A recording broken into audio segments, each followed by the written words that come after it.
Fat loss, मोटापा घटाने की दवाओं की डिमांड बढ़ रही है। 5 साल में 12,000 करोड़ पार करेगा GLP-1 का बाजार।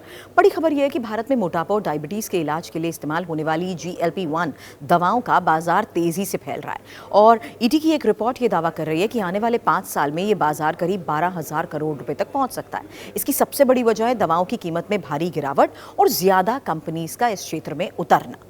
अब कुछ इंपॉर्टेंट फैक्टर्स। पहले इस सेगमेंट में नोवो नॉर्डिस्क की दवाएं जैसे ओजेम्पिक और विगोई दबदबा था।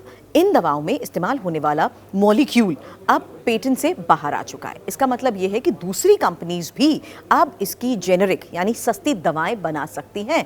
यही वजह है कि बाजार में अचानक आई कई विकल्प। कीमतों में भारी गिरावट, इलाज हुआ आसान। पहले जहां इन दवाओं की कीमत 8,000 से 16,000 रुपए महीना होती थी, वहीं अब जेनरिक दवाएं 1,300 से 5,000 रुपए में मिलने लगी है। यानी इलाज अब आम लोगों की पहुंच में आ गया है। हालांकि कुछ मामलों में तो हफ्ते भर का खर्च ही सिर्फ 300 से 400 रुपए तक पहुंच गया है। यही वजह है कि डॉक्टर भी इन दवाओं को ज्यादा मरीजों को सजेस्ट करते हैं।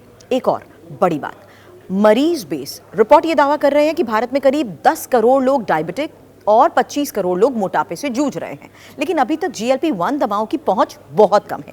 डायबिटीज में करीब 5%, मोटापे में सिर्फ 4%। और जैसे जैसे कीमतें कम होंगी ये पहुंच तेजी से बढ़ सकती है और यही इस सेक्टर की सबसे बड़ी ग्रोथ स्टोरी है।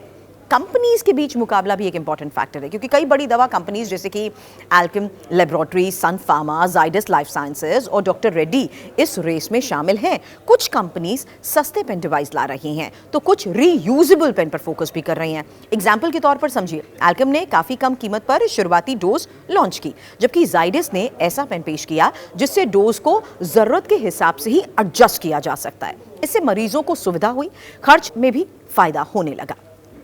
ये दवाएं पेन, वॉइल यानी शीशी और टैबलेट जैसे अलग अलग रूप में भी आ रही हैं। हालांकि डॉक्टर और मरीज पेन को ज्यादा पसंद कर रहे हैं क्योंकि इसे इस्तेमाल करना बहुत आसान है और वॉइल सस्ता जरूर है लेकिन उसका इस्तेमाल थोड़ा सा जटिल है, इसलिए उसकी हिस्सेदारी अब कम रहने की उम्मीद जताई गई है। निवेशकों के लिए भी एक बड़ा मौका माना जा रहा है क्योंकि एक्सपर्ट्स ये दावा कर रहे हैं, मान रहे हैं कि ये सिर्फ दवाओं का बिजनेस नहीं है बल्कि एक लंबी अवधि का बड़ा अवसर भी है। जो कंपनियां जल्द बाजार में उतरी हैं उनकी सप्लाई चेन मजबूत है, उन्हें ज्यादा फायदा भी मिल सकता है। खासकर टियर 2 और टियर 3 शहरों में इसकी मांग तेजी से बढ़ सकती है। जहां पहले महंगी दवाएं पहुंच ही नहीं पाती थी, आने वाले समय में कीमतें और गिर सकती हैं और मरीजों की संख्या भी तेजी से बढ़ सकती है। कंपनीज नए नए डिवाइसेस, बेहतर डोज और आसान इलाज के विकल्प भी ला रही है। कुल मिलाकर मोटापा और डायबिटीज के इलाज में ये एक बड़ा बदलाव साबित हो सकता है।